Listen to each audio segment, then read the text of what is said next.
di game ke-6 nih Bigan. Yes, di mana?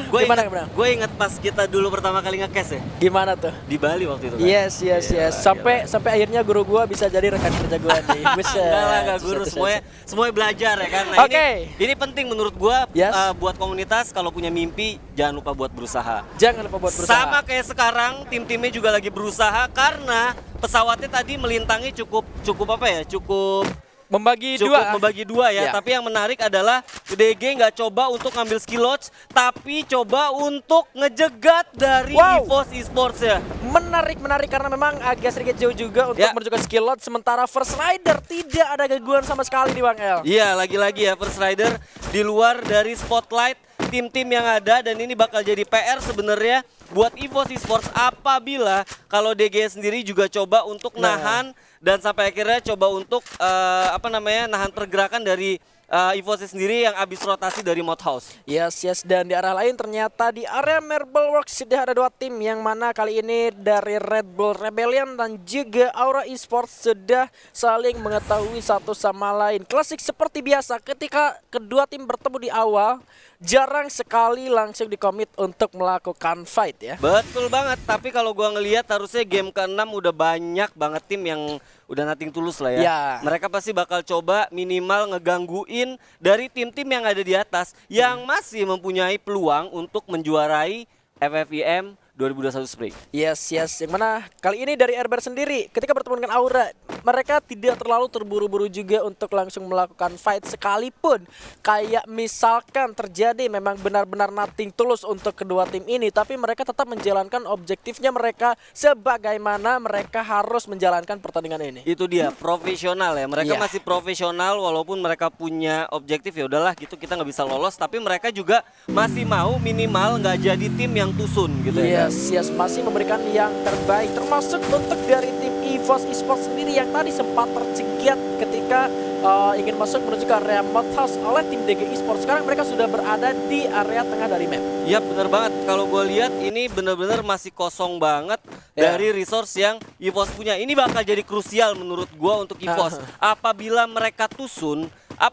terus tusun di game ke-6, ini nggak bakal baik buat mereka kalau seandainya mereka mau menjuarai FFVM season kali ini. Harap-harap cemas jadinya. Harap-harap cemas.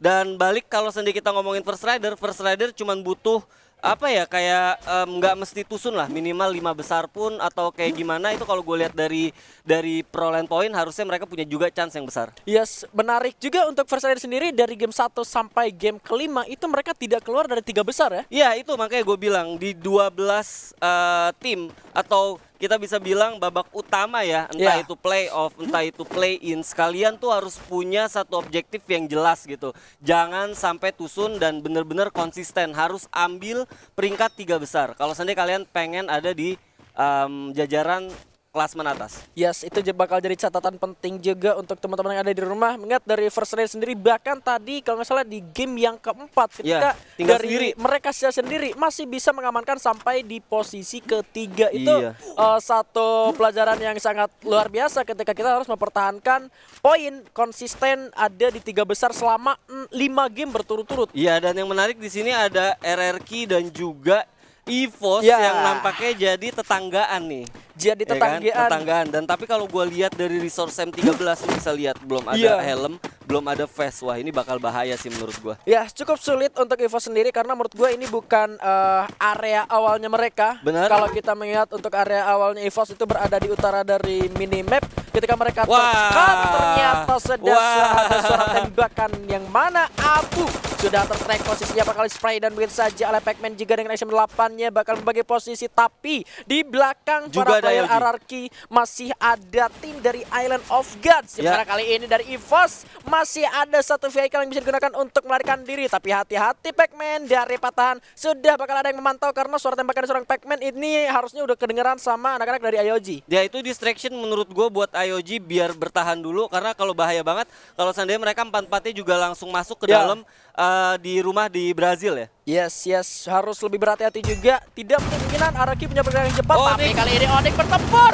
Ya ampun, 2 orangnya knock. Ada Garen dan juga Tae yang sulit untuk diselamatkan. Masih ada Lau dan juga Jars yang menjadi harapan untuk sang landak kuning. Dimana Jars Oh juga my God. tidak berdaya. Satu lagi Lau-nya pun dipulangkan ke lobby. Aduh, sial. Ya ampun. Sial, bener-bener ya, bukan harinya Onyx ya kan. Hari ini bener-bener bukan harinya Onyx. Yang mana lagi-lagi Onyx harus menjadi tim yang awal-awal langsung balik ke lobby. Ya, landak kuningnya harus sudah terpulangkan ke lobby seperti rambutnya Bang El ternyata. Yang kuning-kuning harus sudah dilumatkan. Sayang sekali untuk Onyx Olympus, benar-benar bukan harinya dia ketika sempat tadi memenangkan pertarungan di awal melawan First Rider. Oh, ternyata kali ini Aura bertemu dengan Island of God. Ameknya tertakut langsung di NGU. Vader kali ini dengan mobilnya bakal coba untuk memutar, tapi udah mulai hancur. Krono nyalakan tapi gagal. Vadernya juga harus tersungurkan. Rollgat dari atas kali ini mereka ke arah bawah. Bion Baik lempar banget. satu bom. Luar biasa sekali berputar. 378 dilakukan seorang Bion kali ini. Mendapatkan satu orang Vader kali ini. Aura cukup kesulitan di arah sana. Masih ada Gansha yang mencoba untuk menyelamatkan dirinya terlebih dahulu di firing prediction. Langsung di end juga di sana seorang Deadly. Harapan terakhir dari Aura. Cukup sulit untuk membakar fire dari Aura. Yap, hanya tersisa sendirian Aura Guns di ujung stasiun yang ada di map Purgatory, bakal langsung disamperin sama Bion nampaknya. Dicari bakal di jump shot karena udah kelihatan juga seorang Guns di sana dengan lepas Oh! tapi ternyata Hans berhasil mendapatkan player terakhir dari Aura Esports. Welcome back to the lobby. Iya, sayang banget, dan lagi-lagi juga ini bukan hari yang baik juga buat Aura ya. Dua tim besar yang selalu menjadi legenda di setiap seasonnya dari Free Fire Indonesia Master di game ke-6 ini harus sudah ditusunkan. Yap, sayang banget, tapi nggak apa-apa, masih ada 10 lagi dan gua rasa masih yang jelas masih deg-degan banget ini pastinya. Ya, masih bisa berubah untuk dari segi klasmen atasnya ya. Ya. Dari 1, 2, 3 masih bisa berubah. First Rider sekalipun mereka konsisten 1 sampai game ke-5, mereka masih bisa digeser oleh tim-tim yang lain. Setuju banget, dan kalau gue lihat Brazil jadi titik penuh ya, titik kumpul dari 10 tim. Hampir semuanya mungkin bakal coba untuk mau ngambil di tengah-tengah gitu. Iya, kalau misalkan kita masih bertuju pada teori penumpukan tim. Zonanya seharusnya masih ada di Brasilia, berbeda dengan game Purgatory yang sebelumnya ketika penumpukan berada di Marble Works. Zonanya benar-benar ke sana juga. Yap, bener banget, dan kalau gue lihat di sini Wow. coba ada yang coba untuk maju-maju nih. Dranix juga yang berada di posisi atas dari segi poinnya kali ini harus bertemu dengan Island of Gods yang bakal mengamuk di game ke-6. Tentunya Roldon sudah mulai masuk menuju ke arah pertahanan dari Dranix. Satu Crown menyalakan dengan satu Claw juga kali ini. Rugut mundur terlebih dahulu, Lordnya bergerak sebelah kanan. Aduh, terkena tembakan cukup sakit juga. Lord dan juga Bion masuk menuju ke pertahanan dari Dranix tentunya. 2 lawan 4 karena Roll dan juga Harris masih berada di belakang, tapi tidak boleh terlalu terburu-buru juga untuk Island of Gods. Karena di belakang juga ada Siren, dan kalau gue lihat IOG bener-bener sabar, mereka juga nggak mau gegabah ya, mereka bener-bener coba ngeliat kira-kira ada kesempatan nggak buat masuk ke dalam rumah, karena menurut gue tricky banget maju masuk langsung ke dalam rumah kalau seandainya mereka juga nggak punya satu kom yang baik. Yes, gak punya satu kom yang baik. Bahkan secara untuk melakukan rushing menuju ke arah lantai 2 tuh minimal harus ada spamming bomb dan memastikan di kamar kanan atau kamar sebelah kiri ada atau tidaknya player di sana. Tapi seperti yang Bang El bilang, di kejauhan sudah ada Siren Esports yang harusnya mendengar suara-suara tembakan yang dikeluarkan oleh kedua tim ini. Tapi Rolga ternyata bersama satu orang ke arah Dranix, langsung dinaikin saja. Head juga menuju ke belakang. Ada double factor serangan Razor kali ini. Mencetak juga cukup sulit. Headnya juga tumbang. Warganya juga gagal untuk Island of God. Enken. Baline, ampun. Ya. Kalau ngelihat kayak gini berarti asa atau harapan dari Dranix masih bisa ya. Masih terbuka lebar. Karena mereka juga masih bisa mengumpulkan pundi-pundi poin kalau seandainya mereka minimal mau mendapatkan peringkat at least 2 besar. Yes, masih terbuka, dan kita kehilangan sedikit kabar dari First Rider yang dari tadi tidak ada gangguan sama sekali. Tidak ada gangguan sama sekali, yang makanya gue bilang mereka rotasinya pun juga dari arah campsite. Campsite. Jadi harusnya mereka juga bakal ada nanti pasti di ujung atau di late game. Yes, Red Bull Rebellion yang kali ini bertemu dengan Sesmizu juga. Ternyata ada Zaidan yang di sana harus terkena oleh seorang Bara dengan double factornya dari belakang Zero. Kali ini bakal backup dengan baretanya melihat ke arah Jojo, namun cukup sulit untuk melakukan tembakan dan Bara masih membara-bara dengan penggunaan double factornya bakal masuk dari kejauhan juga sudah mulai terlihat kali ini bersabar lagi. Tapi ternyata ledakan granat dari Mr. Home, bom matematika yang sangat luar biasa, tapi masih bisa untuk diselamatkan. Sudah mulai coba untuk diselamatkan kembali. Cukup sulit juga untuk RBR, tapi di sana di headshotkan begitu saja. Dua orang tersungkurkan dari RBR, dua orang lagi barang gak mau terburu-buru karena dua orang dari RBR pun masih berusaha berbahaya dan Calvin pun didapatkan. Jojo gokil banget dah, buset. Satu lagi dari seorang Zero yang bakal melawan solo squad di final FFVM ya gaskeun. Ayo di sana Zero juga cukup sulitan coba untuk mundur dan ternyata RBR dipulangkan oleh Sesmizu. Oh my god, satu persatu tim besar juga harus tereliminasi sampai akhirnya ini bakal bikin lagi tambah-tambah malah ya deg-degannya. Makin tambah-tambah lagi deg-degannya. Ya tapi kalau kita lihat juga ini udah masuk ke 8 besar ya. Sedangkan zona juga belum update, bahkan belum zona ketiga. Jadi ini harusnya bakal jadi satu waktu untuk dimana mereka bakal istirahat harusnya. Karena kalau gua ngeliat dari pergerakan juga udah nggak ada yang mungkin bisa friksi lagi kecuali di daerah Brasilia tadi. Kecuali daerah Brasilia yang mana kalau kita ingat tadi masih ada Siren Esports yang ternyata setelah pertempuran Island of God dan juga Dranix nggak langsung maju. Siren tidak melakukan pergerakan apapun ya. Ya bener banget. Nah di sini juga kita nggak lupa ada NGID yang nampaknya juga mulai melihat-lihat kira-kira ada di mana gitu ya kan. Ya sudah mulai melakukan fase looting cepatnya dan masuk juga menuju ke area Brasilia. EVOS pun kita belum tahu pergerakannya menuju ke arah mana. Harusnya mereka masih stay di Brazil dan kalau gua boleh catat mereka nggak punya resource yang banyak karena fase lootnya mereka sangat terbatas banget tadi jadi pelarian ya. Jadi pelarian karena di-cut oleh DG Esports yang harusnya ini bakal jadi satu kesempatan besar juga kalau menurut gua sedikitnya untuk DG Esports dengan mencuri atau meng-cut arah lootingan atau harta yang harusnya dimiliki oleh tim EVOS. Yap, bener banget. Dan kalau gue lihat malah bahkan ya tadi gue predik ya ini bakal jadi fase-fase di mana mereka bakal aman-aman dulu. Ya. Nunggu-nunggu dulu ya, lebih tepatnya nunggu-nunggu dulu gimana update dari zona itu sendiri. Betul, kita bakal melihat lagi update-nya menuju ke arah mana. Harusnya masih ke arah 13 House. Kalau misalkan teori penumpukannya masih berlaku sampai ke zona selanjutnya ketiga. Oh my god. Ini bakal jadi kabar yang buruk menurut gue buat EVOS ya, karena mereka sekali lagi nggak punya resource yang cukup banyak sampai akhirnya mereka masuk ke daerah Brasilia pun juga itu daerah yang udah di loot full loot ya. Betul. Banget. Mau nggak mau mereka harus mendapatkan kill untuk nyairin bounty-nya. Kalau misalkan ada player dari mereka yang memakai bounty token, kalaupun ada yang menggunakan summon airdrop, mereka harus butuh waktu untuk men-summon dari airdrop itu sendiri. Dan yang menarik menurut gue Siren punya peluang besar banget sih sebenarnya. Menurut gue terlepas dari Dranix ya. Tapi kalau seandainya Siren benar-benar bisa maksa EVOS-nya mati sebelum mereka, Siren yang bakal dapat peluang untuk mendapatkan 2 besar. Yes.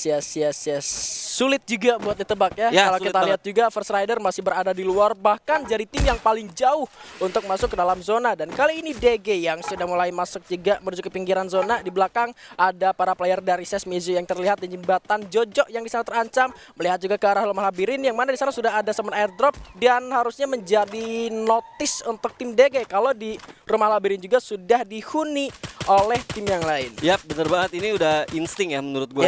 Insting banget karena mereka juga udah tahu sih sebenarnya ada summon airdrop, udah nyalah banget ya, udah terang banget ya. Udah terang benderang. Udah terang benderang, bener banget. Jadi susah juga kalau misalkan dari DG-nya memutuskan untuk terburu-buru untuk merebut compound. Ini juga bakal jadi satu hal yang kurang baik juga. Oke, FR-nya bakal coba lari nih, kita lihat. Mereka bener-bener lari aja berempat gitu ya kan. Tapi di depan mereka sudah ada para player dari Sesmizu. Waduh, ini juga kabar buruk untuk tim First Rider. Kalau misalkan mereka juga nggak notice di depannya sudah ada Jojo yang terlihat, harusnya ada seorang Darkol. Waduh. Tapi Sese bener-bener nggak sadar sih di belakangnya ada orang. Dan malah sekarang FR-nya bisa ambil di daerah jembatan. Wah, waduh. Mengingat di depan juga sudah ada DG. Kalau misalkan DG-nya belum pindah, ini bisa jadi makanan juga buat DG anak-anak dari First Rider. Setuju banget. Mengingat dari saya sendiri yang tadinya ke sini memilih untuk menarik mundur. Ini ternyata. dia. Ya Halo. ampun. F500 yang luar biasa seorang Halo. Azril. Satu lagi dari First Rider seorang ombak di sana. Azril, oke pakai M500 doang ya, hayu. Tapi Thanos dapat seorang Faik Rupan di sana. Aduh malah keculik. 3 knockdown diberikan menuju ke arah First Rider, tapi sulit juga untuk melakukan ending. Cukup komit, rapat juga permainan yang dilakukan oleh tim First Rider. Yap, bener banget, rada miss tadi DGI juga nggak ngelihat akan kehadiran dari tim yang ada di Luma Labirin ya, sampai akhirnya mereka harus kehilangan Faiz. Tapi kita lihat di sini apa yang bakal dilakukan oleh First Rider, apakah mereka malah bahkan bisa ngontes balik dari tim DG-nya? Yes.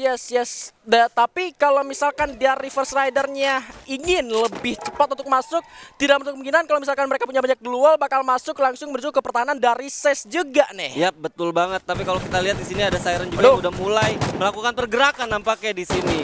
Pertempuran terakhir terjadi kali ini. Wixi harus dapat seorang Maung dengan headshot M4A1-nya di sana. Dranix mendapatkan 4 poin eliminasi. Kali ini bakal berhadapan dengan Siren Esports juga, yang mana ternyata Valence pun didapatkan oleh NGID. Mr. 05 dapat seorang Pac-Man. Arul ada pelontar di sana ke arah Justin yang langsung mengending juga. Jojo mendapatkan seorang Souza. First Rider juga cukup kesulitan, tapi masih ada upaya untuk masuk ke dalam zona selanjutnya. Siren terjepit oleh DG dan juga Dranix, tapi kali ini kabar buruk juga untuk DG karena harus menghadapi 2 tim sekaligus.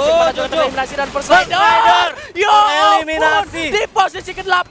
Harap-harap cemas untuk First Rider tentunya kali ini, dan zonanya agak kepental menuju ke arah NGI. Oh my god, ini bakal bahaya banget karena kuncinya masih ada di Siren juga. Karena kalau Siren sini bisa tereliminasi, ini bakal jadi bahaya banget buat mereka kalau ingin masuk ke posisi 2 besar. Yes, cukup sulit. Dan EVOS, Mr. 05 masih bisa dapat 1 knockdown-nya dengan resource yang seadanya, harus menghadapi Dranix yang berada di depan sana. Sam 13 sudah mendapatkan 1 senjata andalannya, yaitu double sniper atau double AWM, yang kali ini dalam waktu 10 detik harus masuk ke dalam zona. Tapi di samping mereka masih banyak player tentunya memilih untuk bergerak menuju sebelah kanan sedikit. Ya, serba salah menurut gua EVOS, karena di depan juga udah banyak banget lawan-lawan mereka. Yang cara yang paling utama adalah bener-bener nahan dan sampai akhirnya mereka bisa mendapatkan momentum. Gluolnya udah dikit, medkit juga udah nggak ada dari Sam 13, di mana Okan harus dipulangkan dengan lebih jauh. Ternyata waduh ya ampun, Street masih bisa dapat seorang Abax. Abunya harus sudah tergerok, tapi saja Siren terlebih dahulu. Siren tereliminasi. Ada Legalot yang kurang, tapi Sam 13 sulit. DG juga tumbang. EVOS masih bisa, masih ada asa, tapi udah nggak punya gluol lagi seorang Street. Aduh ya ampun, harus tergerok juga, dan ternyata Mr. 05 menjadi last man. Berhasil lepas 1 knockdown ke arah NGI di sana. Ada Bara, Marsha, ya ampun, masih bisa NGI Esports dan SES dengan 10 killnya kali ini masih bisa untuk hidup. Seorang Bara sendirian, 1 lawan 1 lawan 1. 3 tim besar kali ini. Mr. 05 coba untuk bersabar terlebih dahulu. Ya bener banget, ada 6 kill yang dikumpulkan oleh Mr. 05 ya. Dia benar-benar bisa ngeflank dari belakang sampai akhirnya mendapatkan momentum, dapat kill yang cukup banyak juga dari tim NGID. Yes, ada 1 lantaran MT9 juga sepertinya. Bara cukup sulit di sana, dibalaskan dengan hand cannon masih belum kena. Karena bisa 5 Bara di sana coba di-tag.